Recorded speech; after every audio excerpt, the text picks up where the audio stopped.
રેડવા એ પ્રમુખ સ્વામી મહારાજે આ સંસ્થામાં ગળથૂથીમાં પાયેલું છે. એટલે જ્યારે પ્રોફેસર રેમન વિલિયમ્સે પ્રમુખ સ્વામી મહારાજનું જીવન અને કાર્ય અને બીએપીએસ સંસ્થા માટે પોતે રિસર્ચ થીસીસ લખેલી, પોતે અમેરિકામાં મેસેચ્યુસેટ્સમાં વેબેશ કોલેજના હેડ ઓફ ધ ડિપાર્ટમેન્ટ હતા.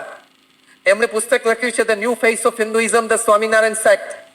આ પુસ્તકમાં એમણે લખ્યું છે કે પ્રમુખ સ્વામી મહારાજે જીવનમાં કર્યું શું, પ્રમુખ સ્વામી મહારાજે સમાજને આપ્યું શું.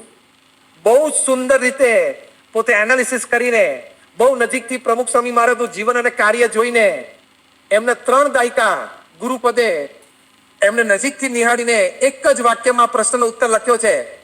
પ્રશ્ન છે વોટ ઇઝ પ્રમુખ સ્વામી મહારાજ ડુઈંગ, પ્રમુખ સ્વામી મહારાજ શું કરે છે. પ્રોફેસર રેમન વિલિયમ્સે લખ્યું છે કે he is providing the oxygen to the morally suffocated society, the oxygen of character. કે પ્રમુખ સ્વામી મહારાજ શું કરે છે કે નૈતિકતામાં ગુંગળાયેલા સમાજને ચારિત્ર રૂપી ઓક્સિજન આપીને જીવંત રાખે છે. આ પ્રમુખ સ્વામી મહારાજનું કાર્ય. તો આ રેમન વિલિયમ્સે બીજી વાત લખી છે કે આ એમની જીવનશૈલી છે, આ એમની પ્રેરણા છે હજારોને લાખોમાં. એટલે પ્રોફેસર રેમન વિલિયમ્સે પણ હિન્દુજા બંધુઓની જેમ લખ્યું છે કે BAPS is the fastest growing Hindu સંપ્રદાય ઇન ધ વર્લ્ડ. દુનિયામાં કોઈ પણ ધર્મ સંપ્રદાય સૌથી ઝડપી વધી રહ્યો હોય તો એ બીએપીએસ સ્વામિનારાયણ સંસ્થા છે. તો એની પાછળના રહસ્યમાંનું એક બહુ જ મોટું રહસ્ય છે નૈતિક જીવનશૈલી અને નૈતિક કાર્યશૈલી. એ પ્રમુખ સ્વામી મહારાજે લાખોમાં પ્રેરી છે. એક પ્રસંગ તમારી સાથે શેર કરવો છે. લગભગ 20 વર્ષ પહેલા એક કાર્યક્રમમાં જાદુગર કેલાલ, પછી એમના દીકરા જુનિયર કેલાલ અને અમે સંતો સાથે હતા. એ રક્તદાન શિબિરનું ઉદ્ઘાટન હતું. કેલાલ પણ તે વખતે જોગાનું જોગે શહેરમાં હતા, એટલે આયોજકોએ એમને પણ બોલાવેલા. અમે ત્યાં રવિવારે સવારે 9 વાગે સ્થળ ઉપર ભેગા થયા. સિનિયર કેલાલ અને અમારા મંદિરના કોઠારી પૂજ્ય યોગી સ્વરૂપ સ્વામી બંને જણા વડીલો ઉદ્ઘાટન માટે આગળ ગયા અને જુનિયર કેલાલને અમે બંને જણા પાછલી હરોળમાં બેઠેલા. એ વખતે જુનિયર કેલાલ અમને એક પ્રસંગ કર્યો. એમને કહ્યું કે હમણાં મારા પિતાશ્રી કેલાલને એક ગુટકા બનાવતી કંપનીએ એક ઓફર આપી કે 11 સેકન્ડની એડવર્ટાઇઝમેન્ટ તમારે કરવાની છે. એની માટે અમે તમને 25 લાખ રૂપિયા આપીએ. એડવર્ટાઇઝમેન્ટ શું હતી કે તમે ફૂલ મજીશિયન ડ્રેસમાં બગીચામાં આંટો મારવા નીકળ્યા હોય, હજી તમારે શોને ચાલુ થવાને 15 મિનિટની વાર હોય અને તમે આમ હોલ ઓડિટોરિયમની પાછળ નાનો બગીચો છો એમાં ચાલવા નીકળ્યા હોય એવું દ્રશ્ય. અને કોલેજના થોડા છોકરા છોકરીઓ તમને જોવે તે દોડીને તમારી પાસે આવે અને કંઈક કે કેલાલ સાહેબ કંઈક જાદુ બતાવો, કંઈક જાદુ બતાવો. તમારે કેવું ના અત્યારે તો શું જાદુ બતાવું, હમણાં 15 મિનિટ પછી સ્ટેજ ઉપર બધું બતાવીશ. અને છોકરા છોકરીઓ તમને આગ્રહ કરે કે ના ના કંઈક બતાવો બતાવો. અને તમારે આમ તાળી પાડી અને તમારા બંને બાયોમાં સામ સામે હાથ નાખી અને ગુટકાની પટ્ટીઓ ખેંચવાની અને પછી એમાંથી એક બબ્બે ગુટકા તોડી અને બધાને આપવાની. આટલી 11 સેકન્ડની એડ, એની માટે અમે તમને 25 લાખ રૂપિયા આપ્યા. 2000ની સાલની વાત છે. કેલાલ સાહેબે એમને વળતો પત્ર લખ્યો કે સોરી, હું આ એડ નહીં કરી શકું. એટલે કંપનીના એક્ઝિક્યુટિવ્સને એમ થયું કે સાહેબને જરા પૈસા ઓછા પડ્યા હશે, એટલે બીજો લેટર મોકલ્યો કે આ એડ માટે અમે તમને 50 લાખ રૂપિયા આપીએ. એટલે ફરી વખત કેલાલ સાહેબે પાછો પત્ર લખ્યો કે સોરી, હું આ એડ નહીં કરી શકું. એટલે કંપનીના એક્ઝિક્યુટિવ્સ એમ થયું કે પૈસા તો ઓછા ના કહેવાય. 2000ની સાલમાં એક 11 સેકન્ડની એડવર્ટાઇઝમેન્ટ માટે 50 લાખ રૂપિયા એટલે બહુ મોટી રકમ કહેવાય. એ તો બહુ જ મોટી રકમ કહેવાય ને, 50 લાખ રૂપિયા. આ 10-15 વર્ષ પહેલા પણ, હમણાં જ બહુ જૂની વાત નથી, હમણાં 10-15 વર્ષ પહેલા લોકો 50 લાખ રૂપિયા માટે 350 યોગ્ય વ્યક્તિને વિઝા નથી આપી દેતા. તો તે વખતે 2000ની સાલમાં એ 50 લાખ રૂપિયા કેટલા બધા કહેવાય. તો તે વખતે સિનિયર કેલાલે કહ્યું જો ભાઈ પૈસા તો બહુ છે, પૈસા તો ઇનફ છે, મારી માટે તો પૈસા બહુ કહેવાય, માટે પૈસાનો કોઈ પ્રશ્ન નથી. તો કંપનીના એક્ઝિક્યુટિવ કીધું તો પછી પ્રશ્ન શું છે. ત્યારે કેલાલે એમને કહ્યું કે જુઓ, 2 વર્ષ પહેલા આણંદ ટાઉન હોલમાં મારે 1 મહિનાનો શો હતો. તે વખતે પ્રમુખ સ્વામી મહારાજ ત્યાં વિદ્યાનગરમાં હતા. તે વખતે પ્રમુખ સ્વામી મહારાજે મને એવું કહ્યું કે રોજ સાંજે તમને આ શોમાં 200, 500, 1000 માણસ જોવા માટે આવે છે. તમે કંઈક વ્યસન મુક્તિનો કંઈક જાદુ બતાવો ને. તમે કોઈક એવું જાદુ બનાવો કે આમ ખાતો હોય ને કેન્સર થાય અને એવું કંઈક જાદુ બતાવો. અને પછી તમારે સ્ટેજના ખૂણે એક નાનો યજ્ઞ કુંડ રાખો કે ત્યાં લોકો પ્રેરિત થયા હોય એ લોકો પોતાનું વ્યસન મૂકે, છોડે. અને એ વખતે ત્યાં આપણે કોઈ મંત્રો વાગતા એવું નાનું સ્પીકર મૂકાવું. પ્રમુખ સ્વામી મહારાજે કેલાલને આઈડિયા આપેલો. કેલાલ સાહેબે આ વાત આ કંપનીના એક્ઝિક્યુટિવ્સને કરી. એમણે કહ્યું કે મને પ્રમુખ સ્વામી મહારાજે આવી પ્રેરણા આપી છે, મેં 2 વર્ષથી આ શરૂઆત કરી છે, ઘણા બધા લોકો પ્રેરિત થઈને વ્યસન મુક્ત થાય છે, અને યજ્ઞકુંડમાં જ્યારે પોતાની પડીકી કે સિગરેટનું પેકેટ નાખી દે ત્યારે મને જે સંતોષ થાય છે, જે આનંદ થાય છે કે પ્રોફેશનમાં રહીને, એટલે કે મારા વ્યવસાયમાં રહીને પણ હું ઉત્તમ સમાજ સેવા કરી રહ્યો છું. હવે જો હું તમારું આ એડવર્ટાઇઝમેન્ટનું તમારી કરું અને એ એડવર્ટાઇઝમેન્ટને જોઈને 2-5 જણાને પણ વ્યસન કરવાનું મન થઈ જાય ને, તો મેં પ્રમુખ સ્વામી જેવા મહાન સંતની જીભ ઉપર પગ મૂક્યો કહેવાય, એમના શબ્દનો મેં અનાદર કર્યો કહેવાય. માટે તમારી એડવર્ટાઇઝમેન્ટ હું નહીં કરી શકું. આ કેટલી મોટી નૈતિક કાર્યશૈલી જે સંબંધી આજે આપણે વાત સમજી રહ્યા છીએ એ પ્રમુખ સ્વામી મહારાજે આવી પ્રતિષ્ઠિત વ્યક્તિઓના જીવનમાં પ્રેરી છે. અને કેલાલ સાહેબ એક વિશ્વવિખ્યાત જાદુગર કહેવાય. એ જીવ્યા ત્યાં સુધી કોઈ દિવસ એમણે આવી ઓફર સ્વીકારી નથી. આ વાત જ્યારે અમે પ્રમુખ સ્વામી મહારાજને કરી કે સ્વામી અમને આજે એક આવો પ્રસંગ જાણવા મળ્યો, ત્યારે પ્રમુખ સ્વામી મહારાજ પણ ખૂબ રાજી થયા. અને પ્રમુખ સ્વામી મહારાજે શોધી કરીને કેલાલ સાહેબને પાછો ફોન કર્યો અને ખૂબ આશીર્વાદ પાઠવેલા. તો પ્રમુખ સ્વામી મહારાજે આવા લાખો લોકોને પ્રેરણા આપી છે. આનો મતલબ શું થયો કે આપણે નૈતિક જીવનશૈલી અને નૈતિક કાર્યશૈલી જીવનમાં દ્રઢ કરવી હોય તો જેનું એમ્બોડીમેન્ટ છે, એટલે કે જેનું મૂર્તિમાન સ્વરૂપ છે, એવી વ્યક્તિ પ્રત્યે તમને આદર જન્મે, પ્રેમ જન્મે, એનો સમાગમ થાય, એના વિચારો તમે સ્વીકારો, એની વાણીનો તમે આદર કરો, તો આપણા જીવનમાં પણ આ જળ થાય. Otherwise it is a dog life, ડોન્કી life and cat life. જો તમે નૈતિક જીવનશૈલી અને નૈતિક કાર્યશૈલીમાં ન જીવી શકો તો એ પશુ જેવું જીવન છે, કૂતરા જેવું, બિલાડા જેવું, વાંદરા જેવું જીવન છે. એ મનુષ્યનું જીવન નથી. જીવનમાં તો નૈતિકતા આવે જ. આ સૌથી મોટો ગુણ છે. ગુણ માત્ર નૈતિકતામાંથી જન્મે છે. It is the mother of all virtues. તમારામાં પ્રામાણિકતા અને નૈતિકતા હોય તો બીજા સદગુણો એની મેતે, એટલે કે એની જાતે ખેંચીને આવે. એટલી તાકાત આ સદગુણમાં રહેલી છે. ઇતિહાસના પન્ના નૈતિકતાથી જીવનારા, નૈતિકતાથી કામ કરનારા ના લોકોના પ્રસંગોથી ભરપૂર છે. અનૈતિકતાથી કામ કર્યું હોય એ બધાના પ્રસંગો ઇતિહાસના પાના ઉપર ના હોય, દૈનિક ખબરપત્રોના પાના ઉપર હોય.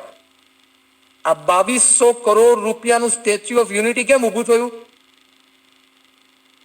ચોક્કસ સરદાર વલ્લભભાઈ પટેલે કેટલા બધા રજવાડાને એક કર્યા, એનું આ એક પ્રતીક છે કે એકતાનું આ સ્મારક છે.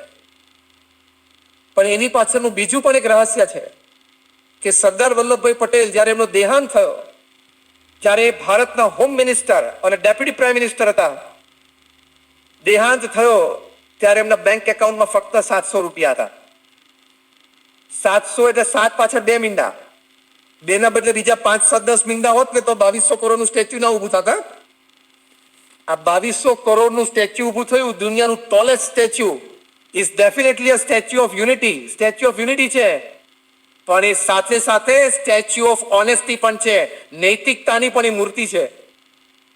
એટલે આપણે એને આટલા મોટા સમુદાયની વચ્ચે, અને આજે શું કામ, આજથી સેંકડો ને હજારો લાખો વર્ષ પછી પણ લોકો એમને યાદ કરશે. આવી નૈતિકતા અને પ્રામાણિકતા, એવી જીવન શૈલીથી જીવીએ તો કામે મોટું કરી શકીએ, પ્રેરણા મોટી આપી શકીએ. ગાંધીજી પોતે પણ લીધું કે મારા દેશના લોકો પાસે પહેરવા માટે કપડાં નથી, મારે પણ અડધું ધોતિયું જ પહેરવું, મારે પણ ઉપવસ્ત્ર ન રાખવું. ઇંગ્લેન્ડમાં રાઉન્ડ ટેબલ કોન્ફરન્સમાં ગયા, ત્યાં Winston Churchill, king of England, આવા 2-3 જણા તો અતિ પ્રતિષ્ઠિત લોકો બેસવાના હતા. એની વચ્ચે પણ એમણે જે પહેરવેશ નક્કી કરેલો, એ પહેરવેશ કોઈ શોખનો નહોતો, કોઈ દેખાડી દેવા માટે નહોતો, પણ નૈતિક જીવનશૈલી, નૈતિક કાર્યશૈલીના વિચારમાંથી ઉદ્ભવેલો એ નિર્ણય હતો કે મારા દેશના લોકો ગરીબ છે તો મારાથી સારા કપડાં ન પહેરાય. That makes him a national leader. એટલે રાષ્ટ્રપિતા થયા છે. અને ત્યાં વિન્સ્ટન ચર્ચિલ તો આટલા વોર ટાઈમ પ્રાઇમ મિનિસ્ટર, આ વી ફોર વિક્ટરી સિમ્બોલ આપણે બોલીએ છીએ ને, હવે તો આપણે ક્રિકેટ મેચમાં વાપરીએ છીએ કે અમે જીતી ગયા. આ વિન્સ્ટન ચર્ચિલે બીજા વિશ્વયુદ્ધ વખતે ઇંગ્લેન્ડને બેઠું કરવા માટે આપેલું. જ્યારે જર્મનીના એડોલ્ફ હિટલરે લંડન ઉપર કાર્પેટ બોમ્બિંગ કર્યું, 300 વોરપ્લેન એક સાથે મોકલ્યા અને આખું લંડન ભડકે બળતું હતું, એ વખતે અંગ્રેજોની સ્પીડ ઊભી કરવા માટે વિન્સ્ટન ચર્ચિલના સિમ્બોલ આપેલું, વી ફોર વિક્ટરી. આટલો પાવરફુલ પ્રાઇમ મિનિસ્ટર, અને ઇતિહાસમાં પ્રથમ 10 અતિ સમર્થ વક્તા કહેવાય એમાં વિન્સ્ટન ચર્ચિલનું નામ લિસ્ટમાં મૂકવામાં આવે છે. એ વિન્સ્ટન ચર્ચિલ પોતે જ્યારે આઈસીએસ ઓફિસર્સ, અત્યારે તો આઈએસ કહેવાય છે, એ વખતે ઇન્ડિયન સિવિલ સર્વિસીસ કહેવાતું હતું, એના કોન્વોકેશન ડેમાં જાય તો એમને કહેતા કે તમારી 24, 25, 26 વર્ષની ઉંમર છે, તમે આઈસીએસ થયા છો, તમે ભારત જશો અને મોટા મોટા પ્રાંતના ગવર્નર થશો. એક મુંબઈમાં ગવર્નર બેઠા હોય, મુંબઈ ગુજરાત આખું કંટ્રોલ કરે. 26 વર્ષની ઉંમર હોય, કેટલી મોટી સત્તા. તમને બધા જ નિર્ણયો લેવાની છૂટ છે, પણ એક નિર્ણય નહીં લેવાનો. ત્યારે બધા અંગ્રેજ ઓફિસરો આઈસીએસ થયા હોય એ પૂછે વિન્સ્ટન ચર્ચિલને કે કયો નિર્ણય નહીં લેવાનો. ત્યારે વિન્સ્ટન ચર્ચિલ એમને કહેતા, don't talk to Gandhi and સરદાર. તમે જીવનમાં જે કરવું એ કરજો, ગાંધી અને સરદાર સાથે આંખમાં આંખ નાખીને તમે વાત ના કરતા. ત્યારે બધા, કારણ કે 25-26 વર્ષે આટલો મોટો હોદ્દો હોય એટલે થોડા ગર્વ હોય, એટીટ્યુડ હોય, એ લોકો પૂછે કે who is Gandhi, who is સરદાર. ત્યારે વિન્સ્ટન ચર્ચિલ જે હિટલર સામે લડાઈ લીધેલી, એ વિન્સ્ટન ચર્ચિલ આ લોકોને કહેતા કે આ બંને વ્યક્તિઓ, ગાંધી અને સરદાર, એમની નૈતિકતામાં, એટલે કે નૈતિક જીવનશૈલી અને નૈતિક કાર્યશૈલીમાં એટલા બધા દ્રઢ છે, એના લીધે એમની આંતરિક શક્તિ એટલી તાકાતવાળી છે. તમે એની સાથે આંખમાં આંખ નાખીને ચર્ચામાં બેસશો, 10 મિનિટના વાર્તાલાપ પછી કોરું કાગળ તમારા મોઢા ઉપર ફેંકશે, તમને આદેશ કરશે કે સાઇન ઇટ. તમે ભલે આઈસીએસ થયા ને, તમે કોરા કાગળ ઉપર સહી કરી બેસશો, સ્ક્રિપ્ટ તો એ પછી લખશે અને તમને ઇંગ્લેન્ડ ભેગા કરી દેશે. રેઝિગ્નેશન લેટર જ લખશે, તમે સહી કરી દીધી છે. એટલે તમારે ભારતમાં જઈને જે કરવું એ કરજો, જે નિર્ણય લેવો લેજો, ગાંધી અને સરદાર સાથે કોઈ વાર્તાલાપ નહીં કરવાનો. આટલી નૈતિક તાકાત વ્યક્તિમાં જન્મે છે જ્યારે એના જીવનમાં કાર્યશૈલી અને જીવનશૈલી એ નૈતિકતા ભરી હોય, તો પ્રામાણિકતામાં આટલી બધી તાકાત રહેલી છે. પ્રમુખ સ્વામી મહારાજનું જીવન આટલું જ નૈતિકતા ભર્યું હતું.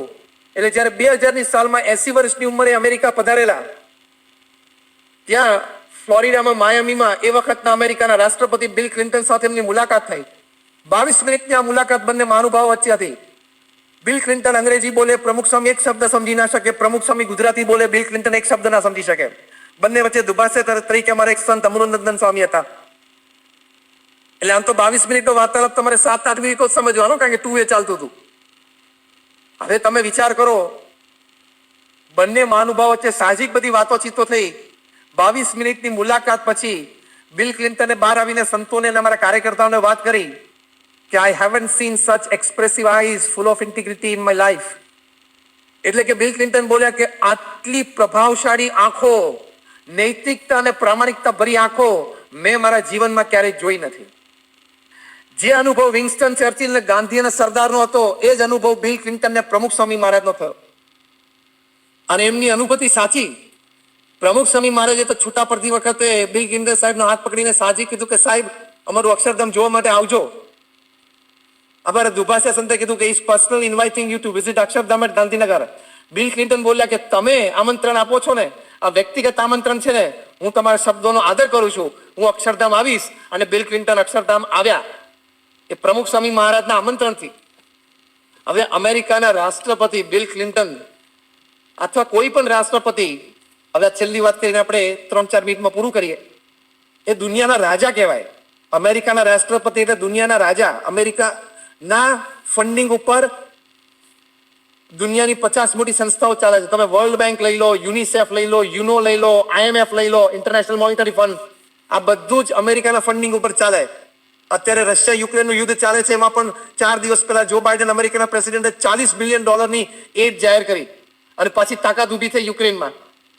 એટલી તાકાત અમેરિકાના પ્રેસિડેન્ટ પાસે હોય. એનો જે મિલિટરી પાવર છે, એનો જે એરફોર્સ પાવર છે, એનો જે R&D પાવર છે, એ અદ્વિતીય છે. અમેરિકા જો નક્કી કરે ને કોઈની સાથે યુદ્ધ તો ગમે તે દેશને અઠવાડિયા 10 દિવસ સુધી ઘૂંટણે લાવી દે. એની પાસે ફાયર પાવર છે, ડોલર પાવર એટલો છે.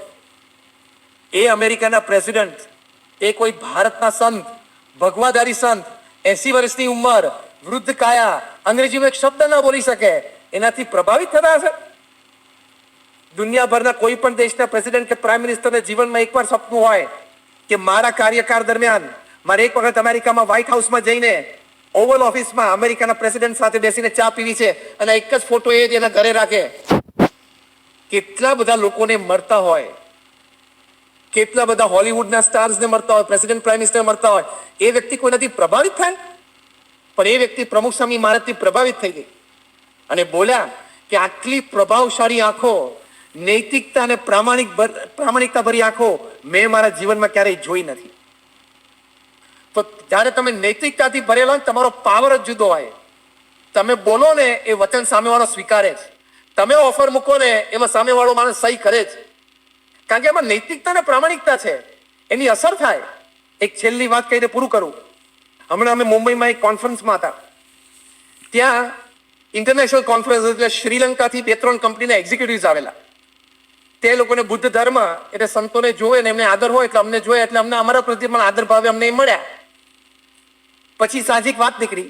અમારી સાથે સેમ સેશનમાં ટાટા સન્સના ચેરમેન ટી ચંદ્રશેખરન પણ હતા. મારી આગળ એ જ વક્તા તરીકે હતા. એટલે સાહજિક અમારે સાઇડલાઇન્સમાં ઉભા ત્યારે વાતચીત થઈ. આ લોકોએ અમને કહ્યું કે સ્વામીજી, આ ટાટા સન્સ વિશે મારે તમને એક વાત કરવી છે. અમે કહ્યું કરો.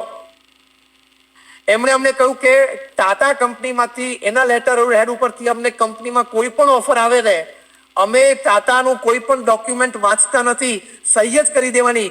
કારણ કે અમે બધા એવું માનીએ છીએ કે અમે અમારી કંપનીનું ધ્યાન રાખીએ એની કરતા ટાટા અમારી સાથે વેપાર કરીને અમારી કંપનીનું વધારે ધ્યાન રાખશે. શું ક્રેડિટ નહીં.